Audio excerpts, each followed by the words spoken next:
Shalom, selamat pagi sahabat GSIS yang diberkati oleh Tuhan Yesus Kristus.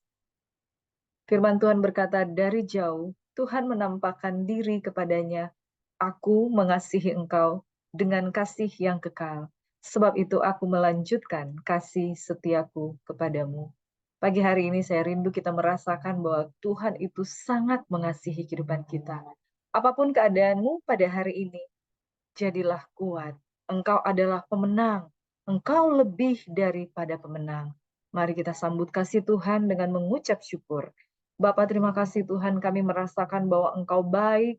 Apapun keadaan kami, Engkaulah Tuhan yang mengasihi kami. Kami tahu Engkau tidak pernah meninggalkan kami. Kami tahu rancangan-Mu damai sejahtera, hari depan dan penuh harapan. Bapa di surga, kami minta pada pagi hari ini, biarlah Engkau menjamah kehidupan kami. Kami rasakan kasih-Mu Tuhan. Ajar kami untuk mengerti dan mengenal Engkau lebih lagi. Kami rindu membaca merenungkan firman-Mu dalam nama Yesus. Sebelumnya kami rindu untuk menyembah Engkau. Haleluya. Amin. Mari Bapak Ibu Saudara sahabat GSIS yang diberkati oleh Tuhan Yesus Kristus, angkat hatimu dan kita nyanyikan pujian penyembahan kita di hadapan Tuhan. Sebab Tuhan itu baik. Lebih dari Bapa di dunia,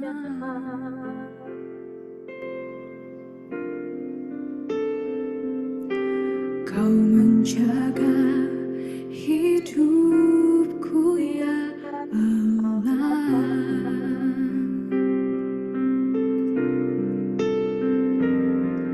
Bahkan lebih dari kasih seorang ibu, Engkau selalu menyambutku.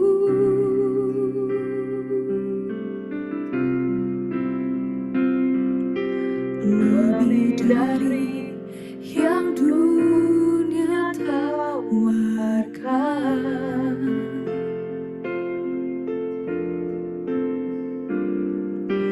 Kau berikan yang terbaik, oh Tuhan.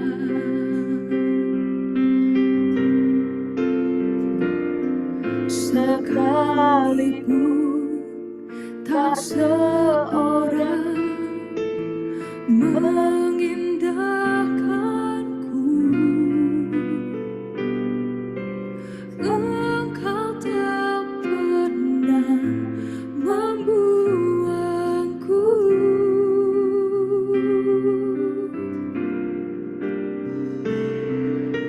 Kau mengasihiku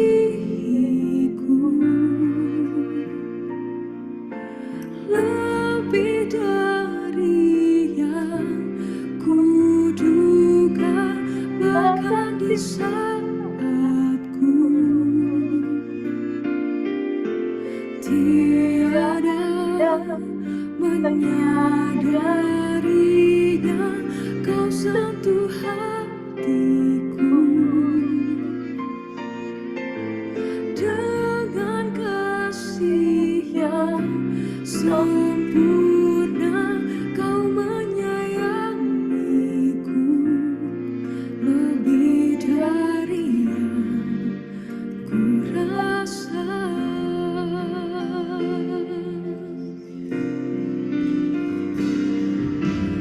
Lebih dari yang dunia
bahkan di saat aku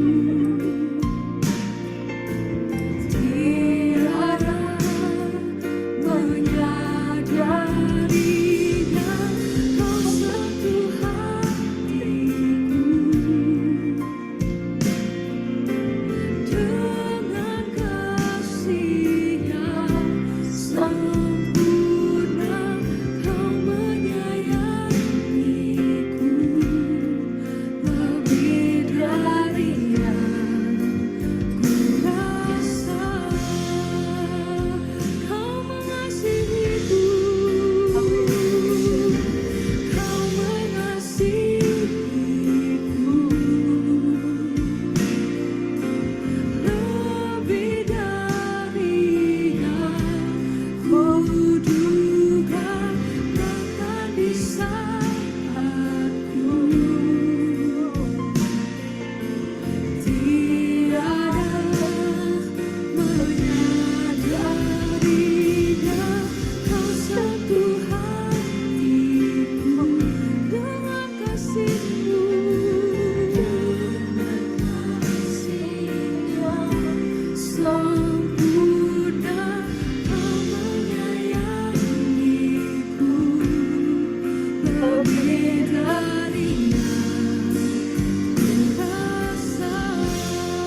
kasih buat apa yang Engkau jadikan dalam kehidupan kami.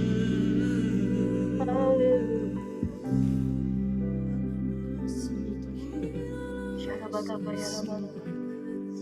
Hati kami melimpah dengan ucapan syukur. Mulut kami penuh dengan puji-pujian. Kami merasakan sekalipun kami tidak menyadari Engkau ternyata begitu mengasihi kami. Kasih lebih dari lebih dari yang kuduga, bahkan di saat ku tiada menyadarinya, kau sentuh hatiku dengan kasih yang sempurna. Kau menyayangiku lebih dari yang ku rasa.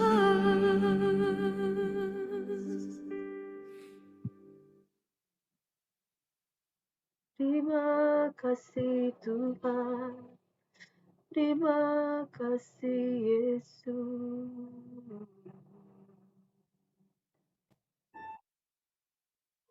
Terima kasih Tuhan.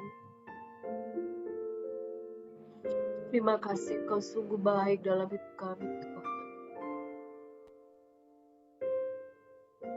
Terima kasih Tuhan.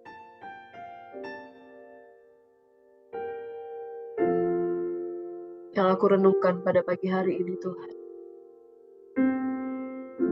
Bahkan di saat sebelum kami menyadari Engkau sudah mengasihi kami. Bahkan di saat sebelum kami datang kepadamu, Engkau sudah datang melawat kami. Bahkan sebelum di saat kami berkata-kata kepadamu, Engkau sudah menjawab kami. Sebab dosa yang terbesar yang kami lakukan adalah mengabaikan kasih setia-Mu. Dosa terbesar yang kami lakukan adalah mencurigai Tuhan. Dosa yang terbesar yang kami lakukan terus-menerus berpaling daripada-Mu di saat Engkau mencari kami Tuhan. Terus-menerus Tuhan. Firman Tuhan mengingatkan kami pada pagi hari. Dari jauh Tuhan menampakkan diri kepadanya. Aku mengasihi engkau dengan kasih yang kekal. Sebab itu, aku melanjutkan kasih setiaku kepadamu. Tuhan tidak pernah berkata, aku akan menghentikan kasih sayang kepadamu. Sekalipun dari jauh. Mengapa jauh? Bukankah kita yang selalu menghindar daripada Tuhan? Menjauhkan diri daripada kasih karunia Tuhan. Dosa yang mengakibatkan kita menjauh dari Tuhan. Kita seringkali tidak menyadari betapa dekatnya kadangkala Dia ingin mengulurkan tangan untuk menolong kita. Kita terus-menerus menjauh daripada Tuhan. Hari ini saya merasakan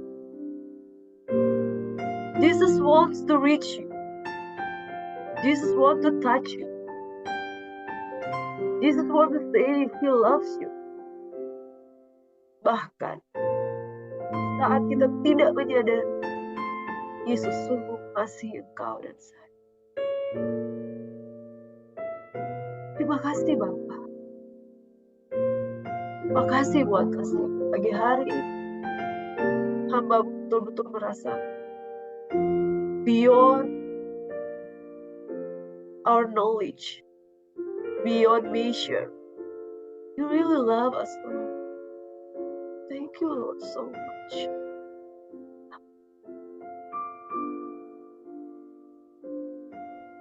Let's receive blessing. Let's receive His glorious love. In the name of Jesus, we pray. Amen. Kasih Tuhan. Thank you so much, Jesus. Hallelujah. Terima Makasih Tuhan. Makasih Tuhan. Haleluya. Haleluya.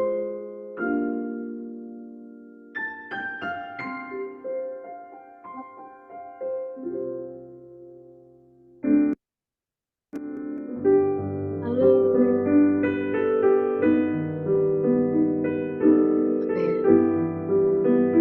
Terima kasih. Selamat pagi Bapa, selamat pagi Yesus. Selamat pagi Roh Kudus, Engkau sungguh baik dalam hidup kami. Kami bersyukur, kami buka hati untuk menerima kasih sayang. Teguran demi teguran adalah wujud dari kasih Bapa yang sungguh luar biasa dalam hidup. Kami bersyukur, kami terima berkat-berkat Tuhan pada pagi hari ini. Dalam nama Yesus. Haleluya. Thank you Lord. Haleluya.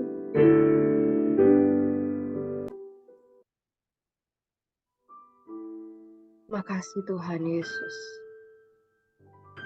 Amin. Pagi hari ini saya merasakan kasih Tuhan itu sangat terasa sekali, saudara. Sangat terasa sekali.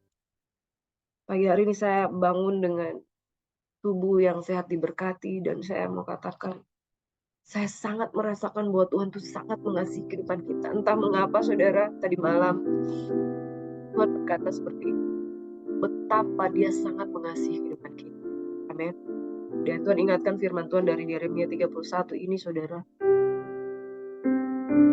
Aku mengasihi engkau dengan kasih yang kekal, sebab itu aku melanjutkan kasih setiaku kepadamu. Tuhan tidak pernah menyerah untuk mengasihi kita. Sekalipun seringkali kita jatuh dalam dosa, kita mengelak dari Tuhan, kita punya rencana-rencana sendiri. Di saat Tuhan punya rancangan, kita buat rancangan sendiri. Saudaraku, saya begitu meresapi firman Tuhan yang kita baca akhir-akhir ini saudara. Dari kitab Yesaya, kitab Yeremia, kitab Ratapan, dan ini kita mau masuk di dalam kitab Yeskiel. Waktu pagi tadi saya merenungkan firman Tuhan, saya katakan, luar biasa Tuhan. Kalau kita merenungkan kemarin kita baca tentang kitab Ratapan, bagaimana desperate-nya seorang nabi bernama Yeremia dengan nasib bangsa Yehuda. Dan hari ini masih lagi di dalam Ratapan 4 hingga Ratapan 5 itu masih desperate lagi tentang keadaan Yehuda. Dan saudara, ketika saya membacakan di dalam Yeskiel 1 hingga Yeskiel 3, ada sesuatu yang Tuhan bukakan luar biasa, saudara. Ternyata di dalam kitab Yeskiel, ini nabi yang mendapatkan suara Tuhan.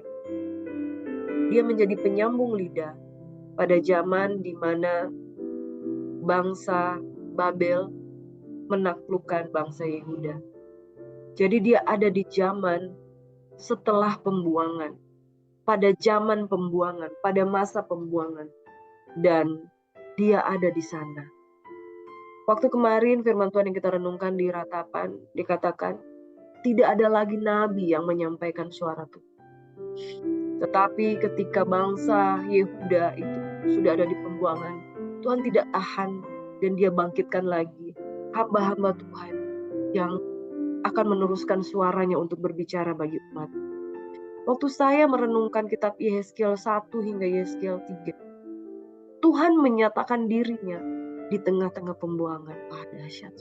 Itu membuat hati saya sangat terharu dan sangat dilawat Tuhan. Wow, bukan main. Tuhan sungguh tidak menginginkan bangsa ini ada di pembuangan. Itu sebabnya walaupun dia begitu marah, begitu murka, begitu dia berat hati, dia tetap memilih satu orang hamba Tuhan untuk ada di tengah-tengah bangsa Yehuda, di tengah-tengah pembuangan, untuk bersuara kepada mereka. Saya merasakan lawatan Tuhan begitu luar biasa, kasih Tuhan yang mau berbicara di tengah-tengah pembuangan. Dasarnya adalah kasih, saudara. Mari kita flashback ke belakang. Waktu saya merenungkan firman Tuhan ini, saya ingat di dalam Yesaya. Yesaya 53 menubuatkan tentang Mesias yang akan dia berikan. Mesias yang dia akan berikan bagi orang-orang berdosa. Artinya saudara, skenarionya ini yang membuat saya sangat terharu. Di tengah-tengah keinginannya untuk mendidik manusia-manusia yang berdosa, dia bikin planning di Yesaya. Saya akan memberikan ini, juru selamat di tengah-tengah. Dan di dalam Yeremia 29 ayat 11 dikatakan, aku tahu rancangan apa yang ada pada mengenai kamu, yaitu rancangan damai sejahtera dan bukan rancangan kecelakaan. Itu rancangan hari depan yang penuh dengan harapan. Tuhan harus melakukan semuanya ini. Dia harus mendidik bangsa pilihannya, supaya bangsa-bangsa di luar sana yang akan dia selamatkan juga menghormati kekudusan Tuhan. Dia harus seketika lamanya Eloi, Eloi lama sabatani. Dia menutup dirinya kepada Yehuda, dia menutup matanya kepada Yehuda, dan dia izinkan bangsa-bangsa lain untuk menghukum bangsa Yehuda. Tapi skenarionya saudaraku adalah skenario kasih karunia. Perjanjian yang kekal. Dia mengutus Mesias, Yesus Kristus Tuhan, di tengah-tengah bangsa ini dan bangsa-bangsa lain yang tidak mengenal Tuhan. Saya sangat terharu saudara. Tadi pujian yang berkata, kau mengasihiku dengan kasih yang sempurna. Kau menyayangiku lebih dari yang dunia tawarkan.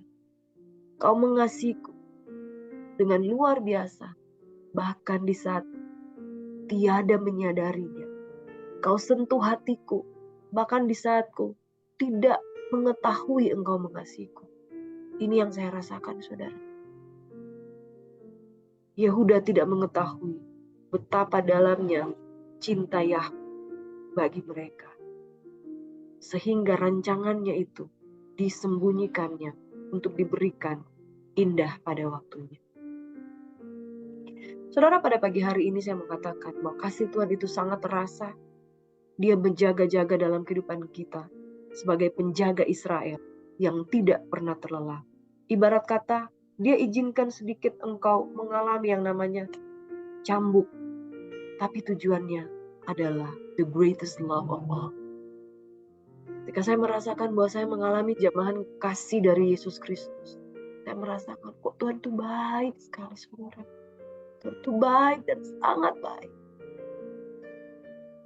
Orang yang jatuh di dalam dosa, tidak menyadarinya, betapa baik dan luar biasanya kasih Tuhan itu, saudara. Saya mau katakan bahwa pagi hari ini, dia adalah penjaga Israel yang tidak pernah terlelap.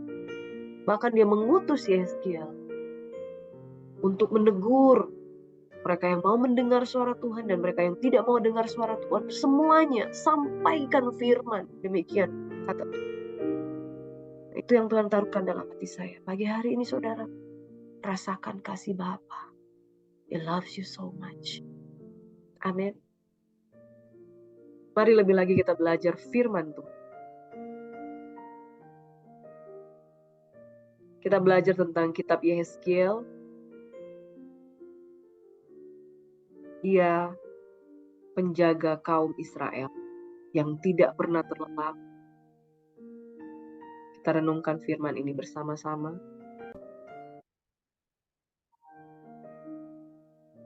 Di dalam kitab Ratapan 4 hingga Ratapan 5, di situ mengisahkan tentang sengsara Sion yang dahsyat, tetapi Tuhan juga berkata-kata tentang pemulihan.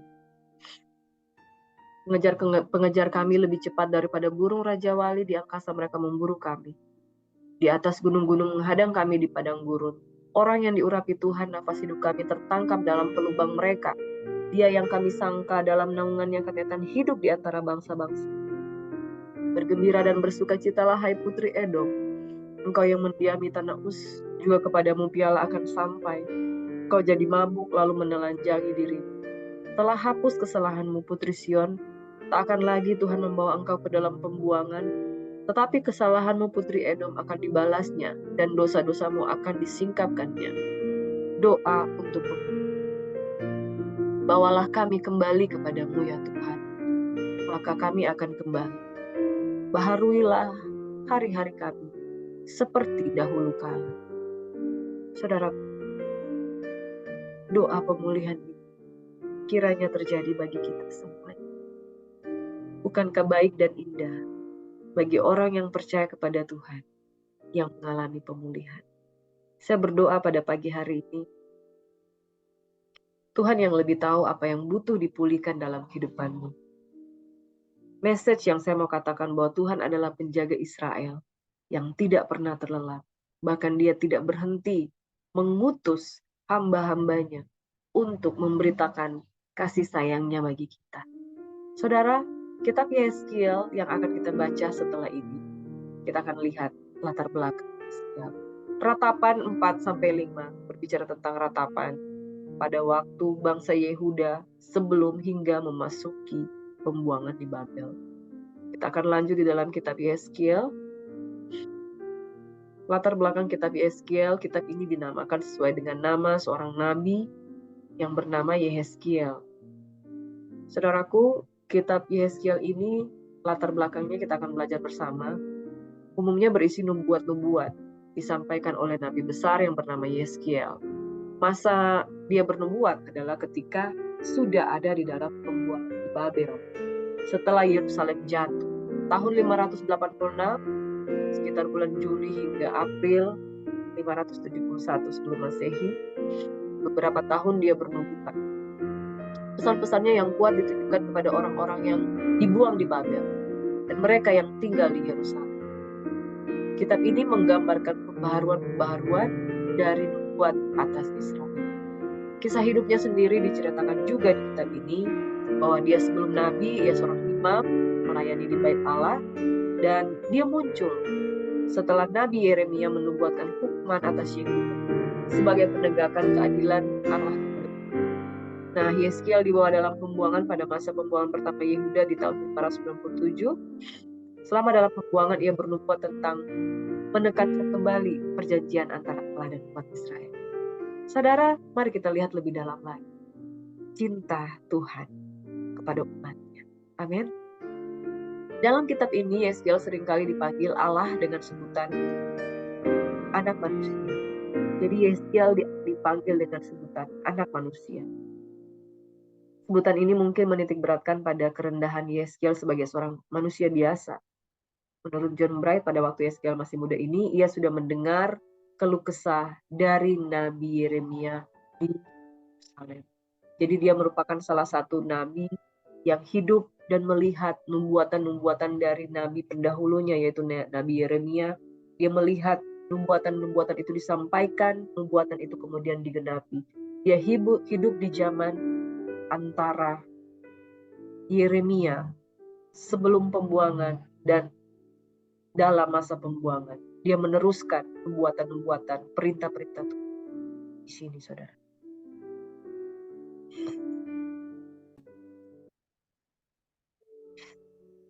Yeskiel pasal yang pertama diawali dengan perjumpaan yang luar biasa dengan Yeskiel. Pasal pertama ini cukup shocking, saudara. Shockingnya itu begitu menghujam hati saya. Seperti ini. Firman Tuhan ini disampaikan pada masa pembuangan. Apa arti kata pembuangan? Dibuang, dibiarkan, ditinggalkan, mengalami masa-masa nggak enak, mengalami masa-masa dihukum, dikarantina, disingkirkan. Namun saya melihat, kok saya melihat kasih Tuhan di sini. Sampai hari ini saya masih merasakan jamaah Tuhan. Di pasal 1 ini membuat saya sangat terharu. Yang harusnya ketika seorang mengalami pembuangan, dia itu tidak menerima wahyu apapun. Tuhan marah. Yang luar biasa di sini. Ada sebuah pemilihan Tuhan kepada satu orang hambanya yang bernama Yehezkiel. Dan perjumpaannya dengan Yehezkiel ini dahsyat dan luar biasa, saudara. Wow, kalau saya mengulang kembali bagaimana saya membaca firman Tuhan ini dengan luar biasa. Di ayat yang pertama, wah rasanya pengen baca satu pasal ini ya saudara, tapi begitu panjang. Pada tahun ke-30 dalam bulan yang keempat, pada tanggal 5 bulan itu, wah tanggal, bulan, tahun dia ingat. Ketika aku bersama-sama dengan para buangan berada di tepi sungai Kebar. Saudara, dia tidak sedang sendiri. Yehezkiel sedang bersama dengan para buangan. Artinya orang-orang yang sama dilempar, dibuang, disingkirkan. Setelah kejatuhan Yerusalem, dia ada bersama-sama dengan orang buangan. Di tempat itu, di tepi sungai Kebar, terbukalah langit dan aku melihat penglihatan tentang itu pada bulan yang keempat, pada tanggal 5. Pada tanggal 5 bulan itu, yaitu tahun kelima sesudah Raja Yoyakim dibuang, datanglah firman Tuhan kepada Imam Yehezkiel anak Buzi di negeri orang Kasdi, di tepi sungai Kebar. Dan di sana kekuasaan Tuhan meliputi dia. Wow, orang dalam pembuangan, tapi dilawat kuasa Tuhan. Dan dia melihat penglihatan yang ilahi, suatu yang dahsyat, yang luar biasa. Dan mungkin tidak semua orang menerima penglihatan yang sehebat dan seluar biasa Yehezkiel. Dia ketemu dengan Allah, kerubimnya saudara. Dia ketemu saudara, ayat 4 dikatakan, aku melihat sungguh angin badai bertiup dari utara, membawa segumpal awan yang besar, dengan api yang berkilat-kilat, cung, cung, cung. Dan awan itu dikelilingi oleh sinar di dalam. Di tengah-tengah api itu kelihatan seperti suasa mengkilat. Saya gagal membayangkan ini seperti apa. Kayaknya amazing banget.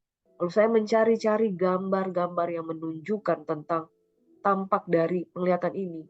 Dan saya melihat di internet ya, ada begitu banyak gambaran-gambaran tentang penglihatan Yehezkiel. Itu cara menginterpretasikannya beda-beda. Saya membayangkan suasana yang sesungguhnya jauh lebih hebat dari apa yang digambarkan oleh lukisan-lukisan yang menggambarkan penglihatan Yehezkiel ini. Saudara, mungkin kalau ini dibuat movie, dibuat film, pasti sungguh dahsyat dan luar biasa. Pertemuan antara Yehezkiel melihat Allah, melihat Tuhan. Dia ada bersama-sama dengan para buangan, tapi dia melihat itu. Dan tidak dikatakan di sini bahwa para buangan pun melihat kemuliaan Tuhan. Mungkin mereka pingsan karena hadiratnya begitu kuat. Tidak mungkin hadirat Tuhan itu datang begitu kuat. Orang akan tahan melihatnya. Musa bahkan diselubungi supaya dia tidak mati melihat Tuhan. Tapi Yehezkiel betul-betul melihat bagaimana kerubimnya. Tuhan melihat Allah pada waktu itu, saudara. Itu semua atas anugerah dan seizin daripada Tuhan untuk mampu melihat semuanya itu. Saya yakin para buangan yang lain tidak akan tahan melihatnya. Di tengah-tengah itu juga ada yang menyerupai 4 makhluk hidup. Dan makhluk itu menyerupai manusia yang punya 4 muka. Kaki mereka lurus, telapak kaki mereka seperti kuku anak lembu, mengkilap seperti tembaga. Di 4 sisi ada sayap. Di bawah sayapnya tampak tangan manusia. Muka dan sayap mereka berempat adalah begini. Mereka saling menyentuh dengan sayapnya, mereka tidak berbalik. Jadi 4 wajah menghadap 4 arah mata angin. Masing-masing berjalan lurus ke depan. Muka mereka ada 4 wajah. Muka manusia di depan, muka singa di sebelah kanan, muka lembu sebelah kiri, muka Raja Wali di belakang. Saudara, ini merupakan simbol-simbol dari kemenangan raja. Ya, wajah manusia di mana makhluk yang paling mulia, saudara. Dan wajah singa di sebelah kanan menunjukkan singa dari suku Yehuda. Muka lembu di sebelah kiri menunjukkan pekerjaan keras. Dan Tuhan masih bekerja sampai hari ini. Dan tidak ada seorang pun yang dapat memberangus mulut lembu yang sedang mengirik. Tuhan sedang bekerja dan tidak ada seorang pun yang dapat menghentikannya. Dan muka Raja Wali di belakang berbicara tentang bagaimana Raja Wali berawas-awas dan tidak bisa dikalahkan oleh badai apapun. Saudara, sayap mereka dikembangkan ke atas, saling menyentuh dengan sepasang sayapnya, yang lain menutupi badan. Mereka berjalan lurus ke depan, ke arah mana roh itu hendak pergi. sana mereka pergi, tidak berbalik kalau berjalan. Jadi kalau mau begini berarti wajah ini yang maju, kalau mau begini wajah ini yang maju. Tidak berputar, saudara. Dengan makhluk itu hidup seperti bara api yang menyala, seperti sulu yang bergerak kian kemari di antara makhluk hidup. Dan api itu bersinar sedang, dan dari api kilat itu sabunnya. Makhluk itu terbang ke sana kemari seperti kilat, dan di atas tanah itu ada roda-roda, saudara, seperti kilauan permata virus. Ya, kalau makhluk hidup itu berjalan, roda-roda itu berjalan di sampingnya juga. Kalau dia terangkat juga bersama-sama. Di atas kepala makhluk itu ada cakrawala, seperti hablur es yang mendahsyatkan, terbentang di atas kepala mereka. Lalu seperti busur pelangi yang terlihat pada musim hujan di awan-awan, demikianlah kelihatan sinar yang mengelilinginya. Begitulah kelihatan gambar kemuliaan Tuhan. Wow, sungguh digambarkan dengan sangat luar biasa, gambaran tentang penglihatan Tuhan. Tatkala aku melihatnya, aku sembah sujud. Lalu ku dengar suara Dia berfirman, dan Tuhan memberikan panggilan pada Yehezkiel untuk menyampaikan suara. Saudara, mungkin kita kesulitan ya untuk menggambarkan suasana yang dilihat oleh Yehezkiel. Terlalu naif cara kita menafsirkannya, tetapi saya pikir itu sesuatu yang luar biasa yang mungkin butuh imajinasi tingkat tinggi dan butuh ilham Roh Kudus untuk membayangkan itu hablur es ya. Amazing, saudara. Keadaan surga itu tidak bisa. Hanya orang-orang yang punya naluri bikin efek-efek movie, efek-efek palsu, tapi tidak akan bisa menyamai keadaannya yang sesungguhnya, saudara.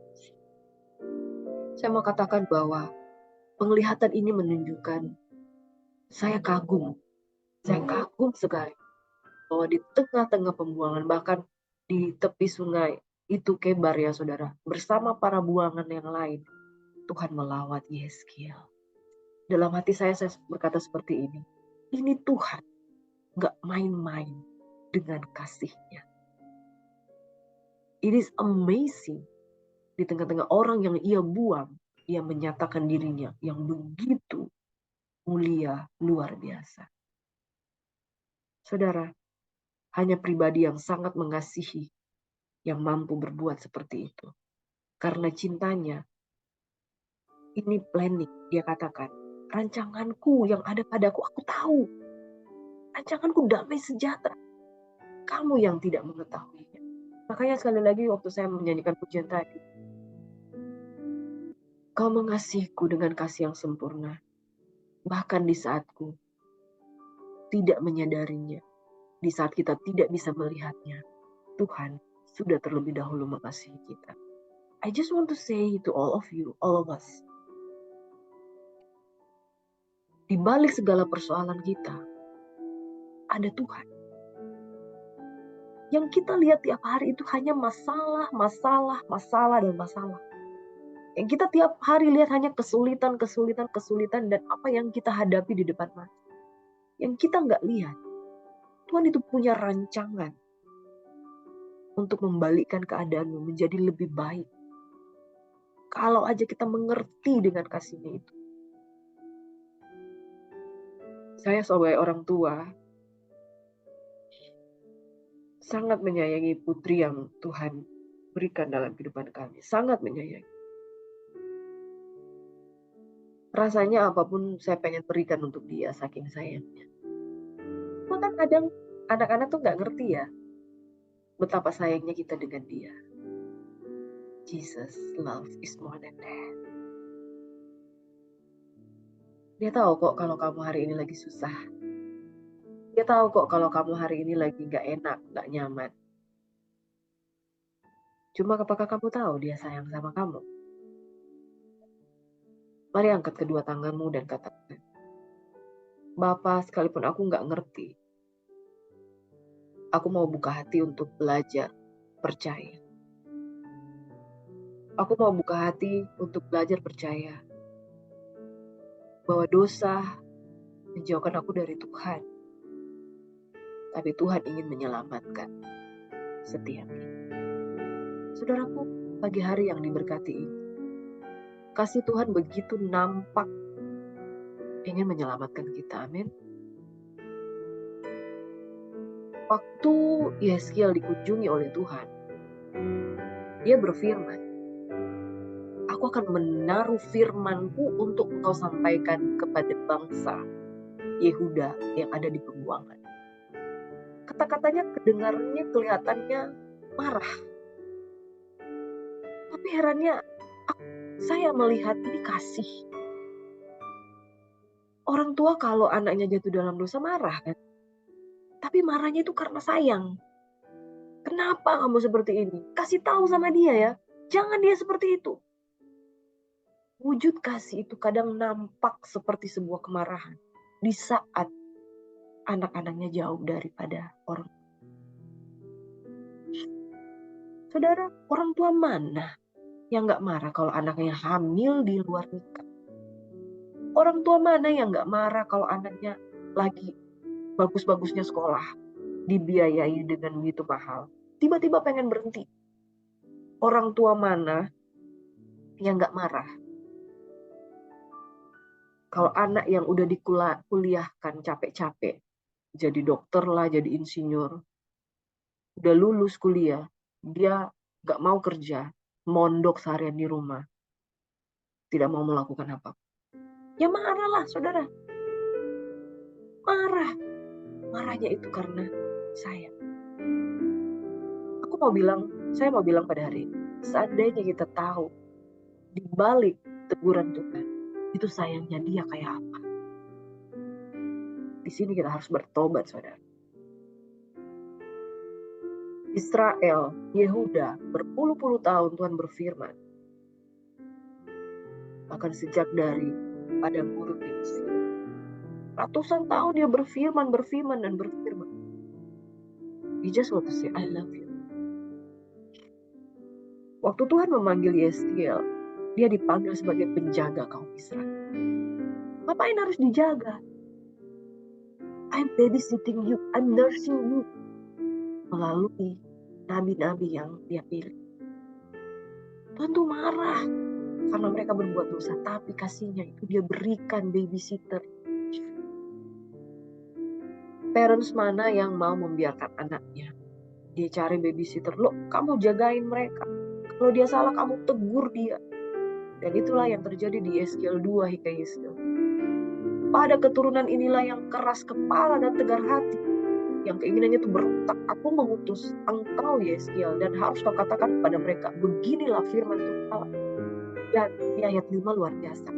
Baik mereka mendengar atau tidak, sebab mereka adalah kaum pemberontak. Mereka akan mengetahui bahwa seorang nabi ada di tengah mereka. Dia disuruh untuk nursing mereka, dia suruh untuk feeding mereka, memberikan makan, memberikan teguran, memberikan firman. Yeskiel bilang, kamulah jadi penjaga mereka. Ini jadi babysitternya bangsa Israel. Saudara. Amin. Dan engkau anak manusia, janganlah takut melihat mereka maupun mendengarkan kata-katanya, biarpun engkau di tengah-tengah onak dan duri, dan engkau tinggal dekat kalajengking. Janganlah takut mendengarkan kata-kata mereka, dan janganlah gentar melihat mukanya, sebab mereka adalah kaum pemberontak. Sampaikanlah perkataan-perkataanku kepada mereka, baik mereka mendengarkan atau tidak. Mereka adalah pemberontak. Tuhan itu tahu kok karakteristik anak-anaknya. Karakteristik anak-anaknya ini anak-anak yang cuman manis di depan, belakang gak bagus. Tapi kita dengar atau gak dengar, Tuhan bilang sampai. Yeskiel juga 3 luar biasa, saudara.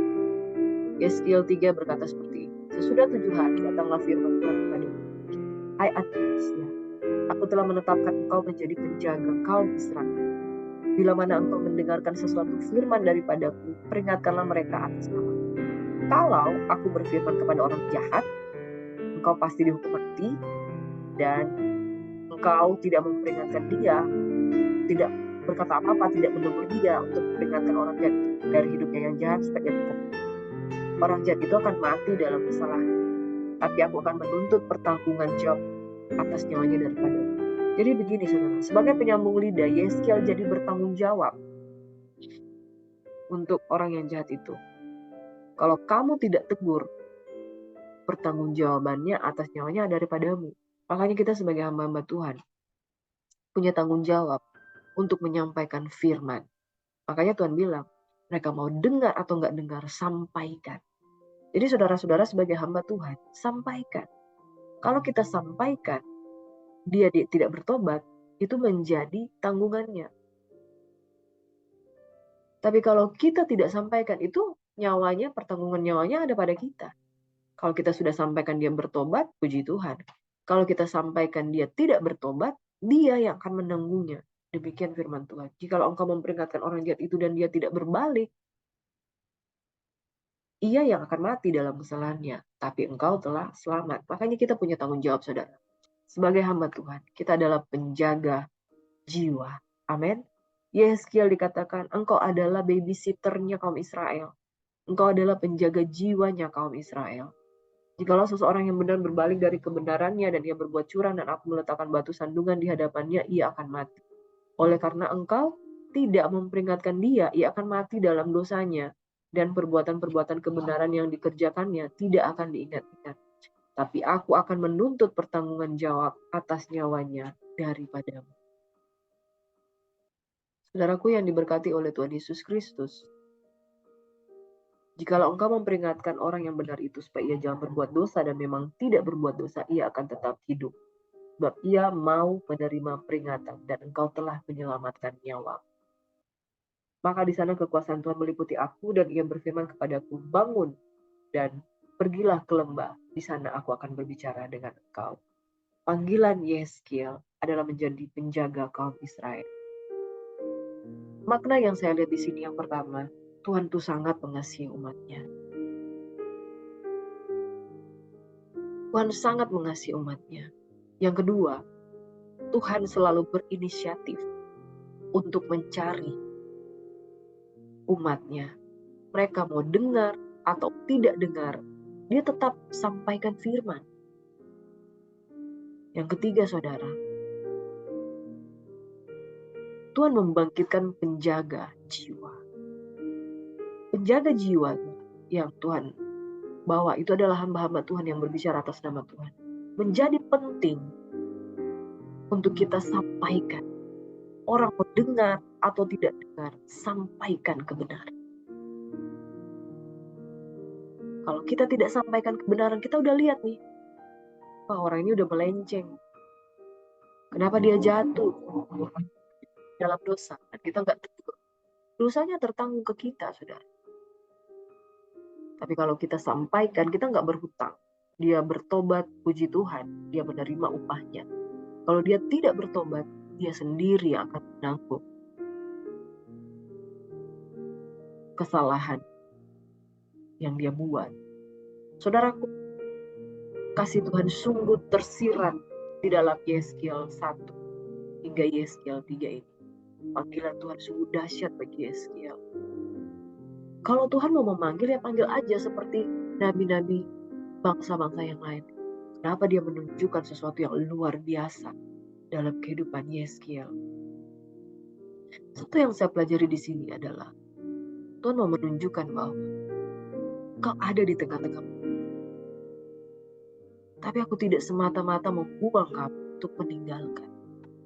Aku membuang untuk sebuah maksud. Ada banyak orang ketika dia terpuruk, terperosok, dia nggak bisa bangkit karena perasaan ini yang main.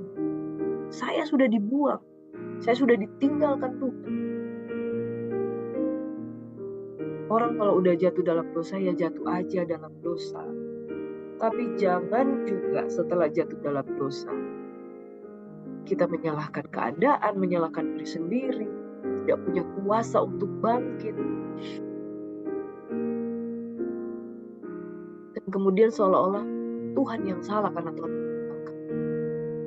Saudara, Tuhan menunjukkan kembali sekali lagi kemuliaannya di tengah-tengah bangsa ini. Dan cara menunjukkan melalui Nabi Yeskiel, supaya mereka yakin, ini aku Tuhan yang penuh dengan kuasa. Sekali-kali tidak melupakan. Sesungguhnya inilah yang menjadi maksud Tuhan. Berbalik dengan sungguh-sungguh. Kemuliaan Tuhan itu ada. Dan engkaulah umat pilih. Wow, saudara.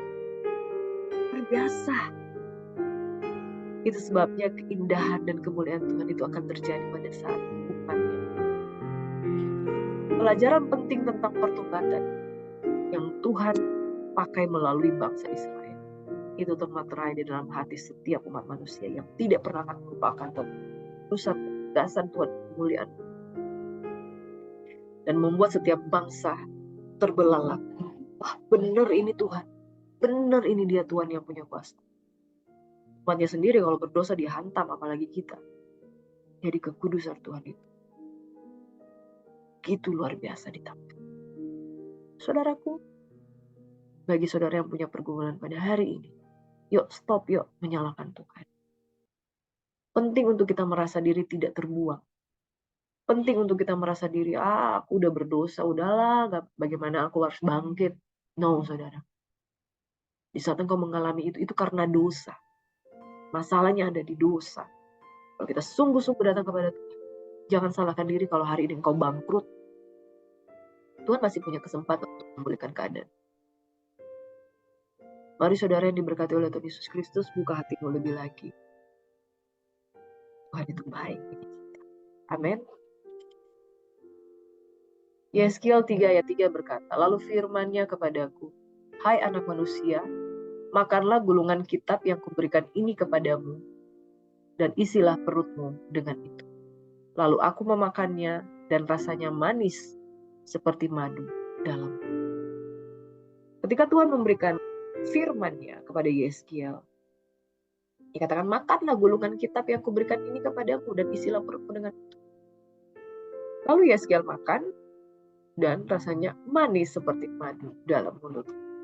Saudara, firman Tuhan itu yang menjadi makanan dalam hidup kita. Pastikan kau dan saya merasakan firman Tuhan itu sebagai makanan dalam kehidupan kita. Kalau kita makan makanan daripada Tuhan, kita akan mengerti banyak hal. Saya berdoa pagi hari ini, Anda dan saya bukanlah orang-orang yang terbuang. Sudah cukup kita menikmati kesenangan akibat dosa. Ini saatnya kita meresponi panggilan Tuhan, yuk bertobat dari segala dosa-dosa kita. Rasakan kasih Tuhan itu yang dahsyat. Yuk, pagi hari ini saya mau berdoa buat Bapak Ibu Saudara sekalian. Stop terintimidasi, stop merasa menyalahkan keadaan, stop merasa menyalahkan Tuhan. Mungkin kamu nggak ngerti aja situasinya hari ini. Just calm down dan katakan, Tuhan, aku mau mengerti tentang kasih. Mari taruh tangan kananmu di dadamu. Angkat tanganmu dan katakan, Tuhan, aku mau belajar lebih lagi tentang kasih. Saya akan berdoa untuk Bapak Ibu semuanya. Tuhanku Yesus, Engkau mengasihi kami dengan kasih yang kekal dan perjanjian abadi yang Kau berikan bagi kami. Hanya saja kadangkala kami tidak mengerti. Ada masalah-masalah yang tidak dapat kami selesaikan. Masalah-masalah keluarga. Istri ditinggal oleh suami. Anak-anak memiliki masalah-masalah tidak dikasihi di keluarganya. Dan aku berdoa pada pagi hari ini, mungkin engkau juga ada di keluarga yang monoton, kelihatan semuanya baik-baik aja. Sampai kamu tidak merasakan bahwa Tuhan itu begitu mengasihi kehidupan. Hari ini Tuhan mau katakan, pahamilah, aku mengasihi engkau dengan kasih yang kekal. Bapak, aku berdoa pagi hari ini, diberkatilah tangan-tangan yang terang.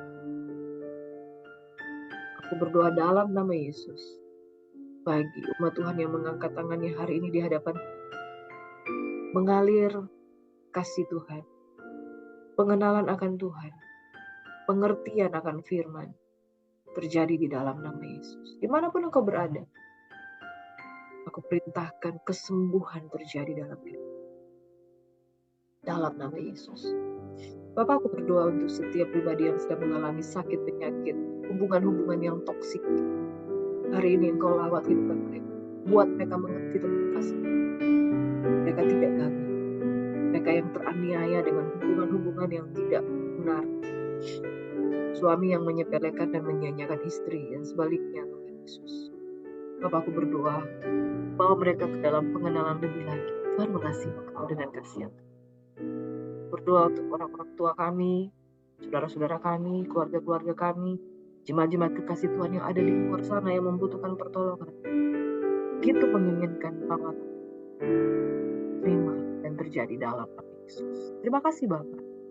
Kami bersyukur, kami sambut berkat daripadamu. Haleluya. Amin. Amin. Tuhan memberkati kita semuanya. Bapak Ibu yang diberkati, mungkin bagi saudara yang baru pertama kali join channel Gracia Hope Compassion Channel, silakan subscribe for more notification dan more videos. Setiap hari akan ada pemberitahuan untuk video-video terbaru dari kami. 5 pasal per hari, mari saudara, bagi yang terlambat mengikutinya, saudara boleh klik video-video kami sebelumnya. Tuhan memberkati, sampai jumpa setiap pagi bersama kami. Shalom.